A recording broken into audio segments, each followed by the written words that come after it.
Good morning, everyone. Merci beaucoup d'être ici. Thank you very much for joining me here this morning. We are only 2 days away from Canadians finally having their say on Justin Trudeau's last 4 years as Prime Minister. Dans seulement 2 jours, les Canadiens pourront enfin se prononcer sur les dernières 4 ans de Justin Trudeau comme Premier ministre. 4 years of higher taxes, of broken promises, of failed policies, of ethical scandals. 4 years of failure after failure after failure. Now, I've spent the last 38 days traveling this great country, making the case for a Conservative majority government, a government with a plan that will help you get ahead. We're going to scrap the Trudeau carbon tax, which will lower the cost of everyday essentials like gas, groceries, and home heating. We're going to take the GST off home heating costs. We're going to introduce the universal tax cut, saving a family with average salaries $850. We're going to introduce tax credits for parents who put their children in sports, math, language, or arts programs, take public transit, or invest in green renovations for their home. We're going to make maternity benefits tax-free, putting up to $4,000 back in the pockets of new parents. We're going to increase the age credit, helping a senior couple save an extra $300 per year, and boost the government matching contribution to RESPs by 50% to help more parents save for their kids' education. Now, to do it, I will put an end to taxpayer handouts to rich corporations and stop sending foreign aid to wealthy countries that don't need it or hostile regimes that don't deserve it. Over the last week, I've outlined my 100-day action plan, the steps a new Conservative government will take right away to put more money in the pockets of Canadians. I will task former BC Finance Minister Kevin Falcon and former Via Rail CEO Yves Desjardins-Siciliano with identifying $1.5 billion in corporate welfare savings so we can put that money back in your pockets. Within 45 days of forming government, my finance minister will table the Get Ahead fiscal update, which will lower taxes for Canadians before the end of the year.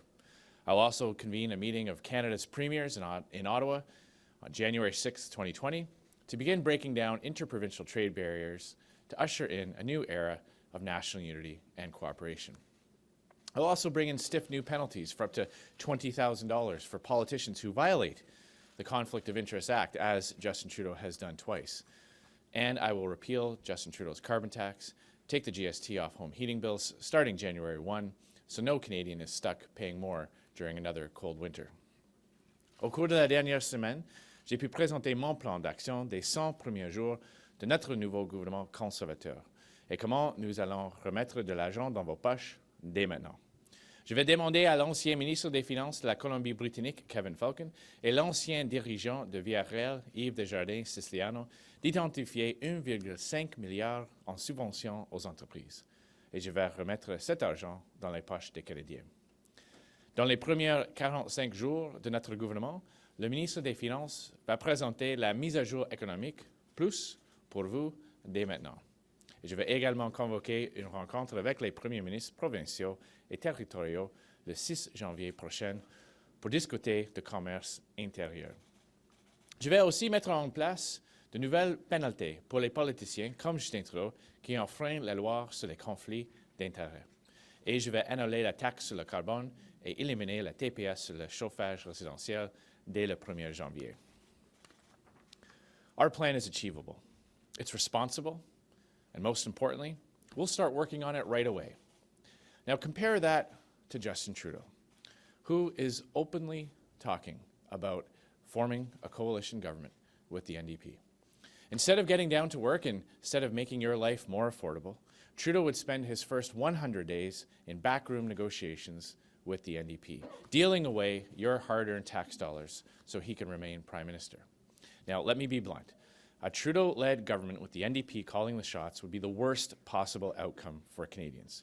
It would be a costly coalition that Canadians cannot afford. And to see what Canada might look like under a Trudeau-NDP coalition, we need only to look at the last time we had a Trudeau-NDP coalition. Between 1972 and 1974, when Pierre Elliott Trudeau and the NDP cut a deal, deficits climbed, income taxes soared 40%. And other taxes and fees by more than 60%. By the end of the 1970s, the Trudeau-NDP coalition, Canada's economy was spiraling down and debt and deficits were out of control. Canadians cannot afford another Trudeau NDP coalition. Not now. At a time when everything is already getting more and more expensive, and when so many Canadians are barely making it to the end of the month without the money running out. Now, we already know that a Justin Trudeau-led government with the NDP calling the shots would run a $40 billion deficit in year one. And don't just take my word for it. That's right out of their platforms, and it's all right there for Canadians to see. It's a costly coalition Canadians cannot afford. Justin Trudeau has made it clear he will pay any price to stay in power, and he will use your money to pay it. Justin Trudeau a été très clair qu'il va payer n'importe quel prix pour rester au pouvoir, et il va utiliser votre argent pour y arriver. And so the choice is clear. An NDP government wearing a Justin Trudeau mask that will raise taxes, kill jobs, damage our economy, and take more money out of your pockets. Or a Conservative majority government that will live within its means and put more money in your pockets so you can get ahead. Le choix devant les Canadiens est clair. Un gouvernement du NPD qui porte un masque de Justin Trudeau, qui va augmenter les impôts, éliminer des emplois, nuire à l'économie et prendre plus d'argent dans vos poches. Ou un gouvernement conservateur, majoritaire, qui va vivre selon ses moyens et mettre plus d'argent dans vos poches pour que vous puissiez en avoir plus dès maintenant. 4 years ago, Justin Trudeau made a lot of promises to get elected.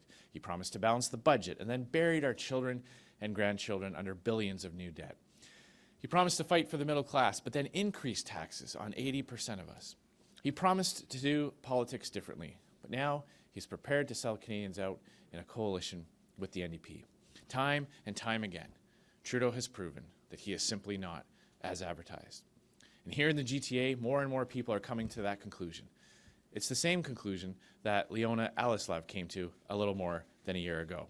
In 2015, Leona ran for Justin Trudeau as a Liberal.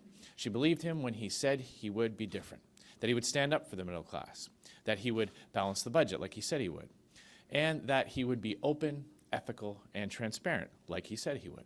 And like many Liberals here in the GTA, she won. But as it turned out, Justin Trudeau wasn't who he claimed to be. Like every Liberal here in the GTA, Leona had a front row seat to watch Trudeau break his word, break the bank, and break the law. But unlike every other GTA Liberal, Leona took a stand. She refused to stand behind Justin Trudeau.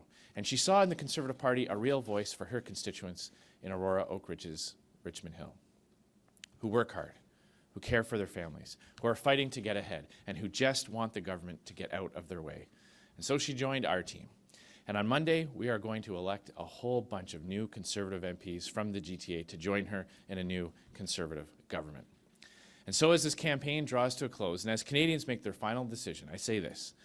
Joignez-vous à des millions de Canadiens qui ont déjà décidé de voter conservateur, parce qu'ils votent pour le meilleur futur, pour un pays plus uni, où aucune ambition et aucun objectif ne sont hors de portée, et aucun projet n'est impossible à réaliser. Join the millions of Canadians who are already voting Conservative, because they're voting for a brighter future, for a closer, more united country, where no ambition is too bold, where no goal is out of reach, and no project too big, where Canadians from every province and territory and First Nation can take part in and contribute to our shared prosperity, and where the government gets out of your way, so the only thing standing between you and the life you want is the desire to make it a reality. So let's turn the page on a Prime Minister that long ago lost the moral authority to govern, and a Trudeau NDP coalition you can't afford. And let's choose a Conservative majority government.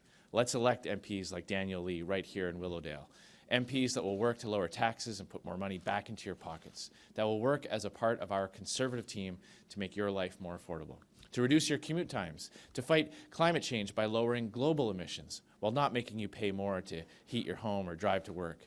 We have a real plan to help you get ahead. It's a plan that will work. But first, we need to elect a strong Conservative majority government. And I'm asking for your vote on October 21st. Thank you very much. Merci beaucoup.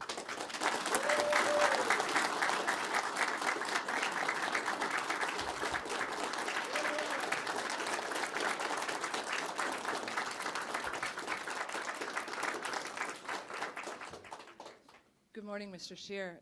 It's quite interesting that you should bring up the 1972 election because, as you know, a lot of people compare you to Robert Stanfield. And one of the things that was cited as the downfall of Robert Stanfield is he was an ardent champion of the rights of Quebec. And in the caucus at the time, that didn't go over so well. Think of his support for the Official Languages Act. In this election, you've been making a lot of very specific promises to Quebec again. If we go back to the 1990s, your predecessor Brian Mulroney and his promises to Quebec were what led to the alienation of the West and the rise of the reform movement. Do you not see yourself putting that back in play? We know that Alberta is so angry these days, but you've been there only once this campaign. I've actually been to Alberta more than once. But on that, it's quite clear that under Justin Trudeau, region has been pit against region.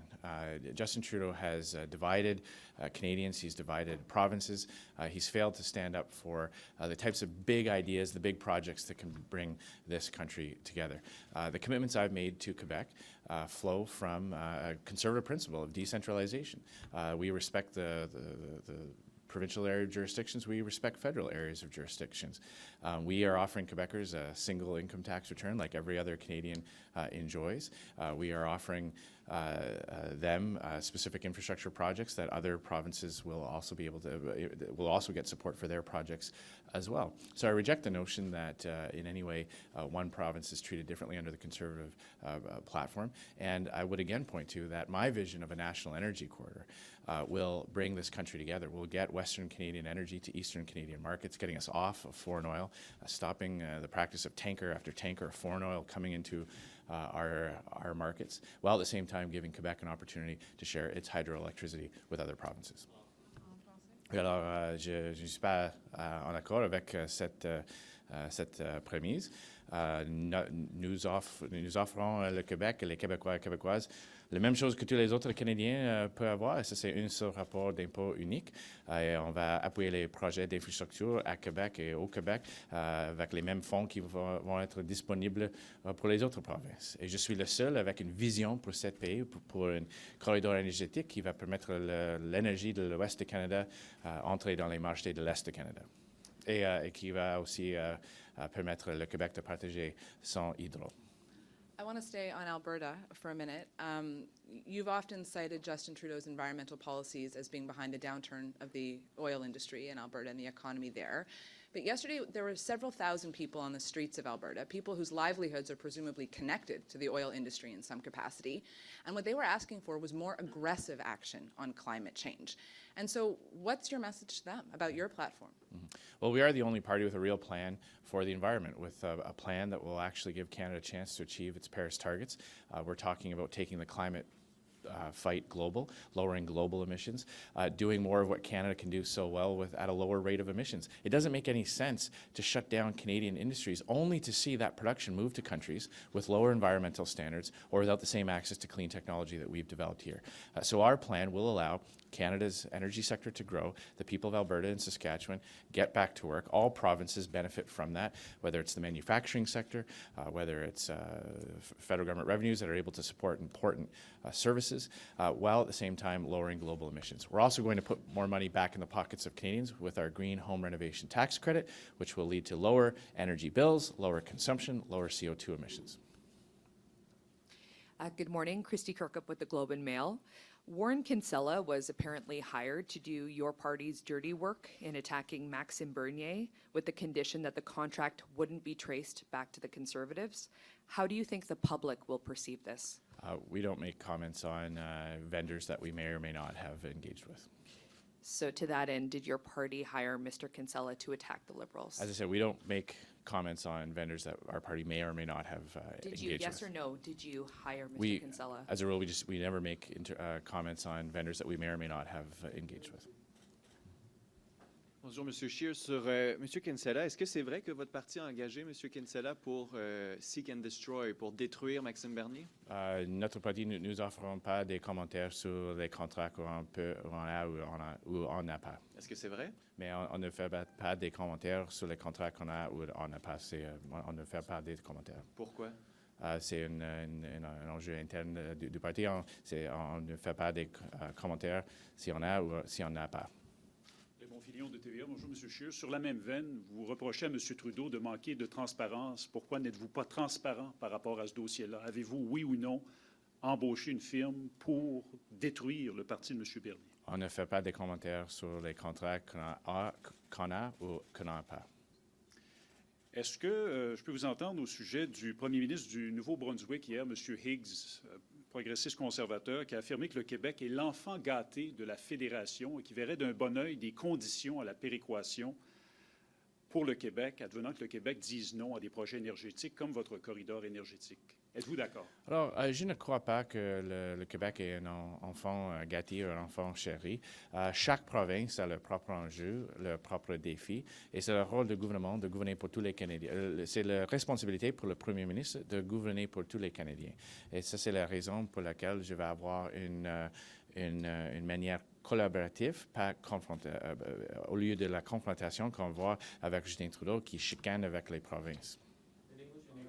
Sure, I reject the notion that Quebec is a special child or whatever the term may be. I believe that all provinces have their unique challenges, their unique issues. It's the role of the Prime Minister to address all issues that affect all Canadians, that affect all provinces in a way that brings our country closer together.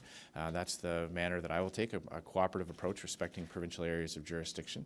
And that is in sharp contrast to Justin Trudeau, who is fighting with provinces, attacking premiers during this campaign, in court with other provinces.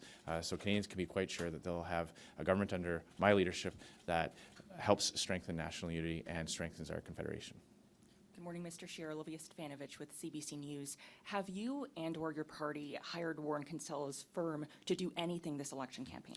So as a rule, we don't make comments on vendors that we may or may not have contracts with. Why can't you be transparent about that? It's just we don't offer comments on contracts that may or may not exist, on vendors that we may or may not have a relationship with.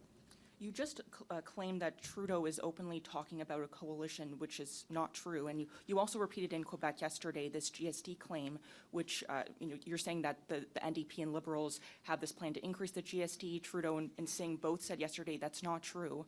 So as Prime Minister, how can Canadians have confidence that you will be truthful? Well, he is talking about staying on as Prime Minister in the event that he doesn't win the most seats. He's talking about a so-called progressive government.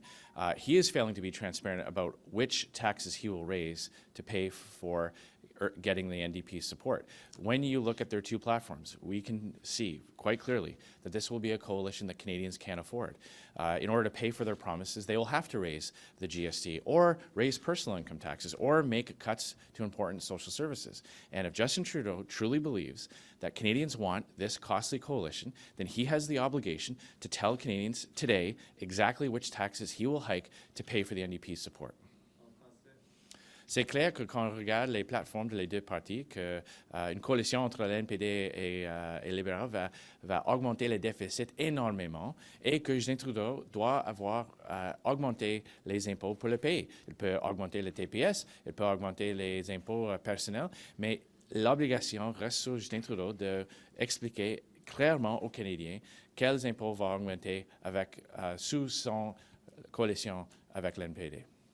Glenn McGregor, CTV News. Mr. Scheer, you say you want to restore ethics to government, you want to be transparent. I find it astounding that you can't answer that basic question about whether you hired this company or not. Why does the great privacy or secrecy about this? Why can't you be transparent with Canadians about this contract? As a general rule, when it comes to what's the party general rule? matters, What is the general rule? when it relates to party matters, we don't comment on contracts we may or may not have with vendors. Why? It's we don't offer comments. We That's don't make just not comments acceptable, on Mr. Scheer. You should be contracts able to that may answer or this may not question. exist. You should be transparent about Well, this. it's, Why can't you answer this question? When it comes to internal party matters, when it comes to contracts that may or may not exist, we don't offer comment. Bonjour, Monsieur Scheer. Vous dites que le Québec n'est pas traité différemment des autres provinces. En même temps, vous avez nommé un lieutenant du Québec, vous avez fait une tournée du Québec, vous avez dévoilé une plateforme spécifique au Québec. Est-ce que vous avez juste abandonné le fait de courtiser les Québécois en ce moment? Non, pas du tout. Nous avons des enjeux qui touchent les vies de tous les provinces. C'est clair qu'il y a des enjeux spécifiques à beaucoup des provinces. Pour le Québec, nous avons nommé clairement nos engagements avec les Québécois et Québécoises qu'ils peuvent avoir confiance. On va instaurer un seul rapport d'impôt. Ça n'applique pas à les autres provinces parce que chaque autre province a seulement un. On va appuyer les projets importants important comme le troisième lien à Québec. Oui, j'ai nommé un lieutenant de Québec. C'est important pour moi que les Québécois et Québécoises savent qu'un gouvernement conservateur va être là pour défendre la nation québécoise et pour assurer que la nation québécoise peut agrandir pour être renforcée dans un pays uni. Et c'est clair aussi que pour les Québécois et Québécoises, il ne veut pas une coalition entre l'NPD et les libéraux, une coalition qui va coûter très cher, qui va augmenter les impôts. Et ça, c'est le choix. Un gouvernement majoritaire conservateur qui va respecter les besoins de Québec, qui va baisser les impôts et rendre la vie plus abordable, ou une coalition qui va augmenter les impôts. Et en suivi à ce que je vous ai posé hier sur le troisième lien, qui est clairement votre priorité à Québec, en même temps, vous avez dit que le tramway de Québec allait de l'avant. Ces deux projets coûtent chacun à peu près au moins 4 milliards de dollars. Comment est-ce que vous pouvez justifier le fait de dépenser autant d'argent à Québec alors que vous voulez retourner à l'équilibre budgétaire? Nous avons montré aux Canadiens exactement comment on va retourner au équilibre budgétaire, au même temps qu'on va respecter tous les projets d'infrastructure qui sont approuvés. Et ça, c'est notre engagement. Chaque projet, comme le tramway, qui a été approuvé, on va le respecter. Et aussi, nous sommes le seul parti qui va appuyer le troisième lien. Justin Trudeau dit que le troisième lien n'existe pas. Le Bloc québécois, l'NPD sont tous contre. Nous sommes seulement avec un gouvernement conservateur, seulement avec les députés conservateurs du Québec, est-ce que le troisième lien va être réalisé. Mr. Scheer, what would you be prepared to compromise on to gain the support of another party in a minority situation?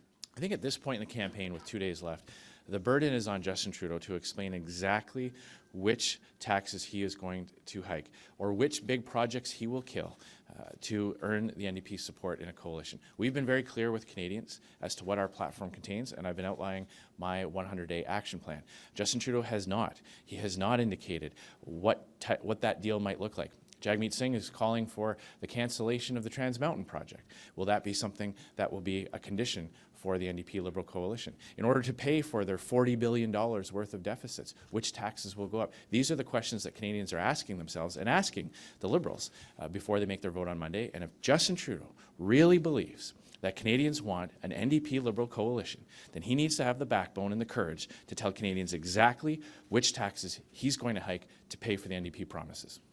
You're both running to be the next prime minister. Why is it incumbent on him and not incumbent on you to say what you'd be willing to compromise in order to form government in a minority? Well, we are asking for a strong mandate to be able to implement the things that we're outlining. Our 100-day action plan that we've been going over the last few days speaks to exactly how we're going to make life more affordable, leave more money in the pockets of Canadians. On the contrary, Justin Trudeau is obviously contemplating what he might have to do to earn the NDP support. We know that will lead to massive new deficits and higher taxes to pay for it. This will truly be the coalition that Canadians can't afford.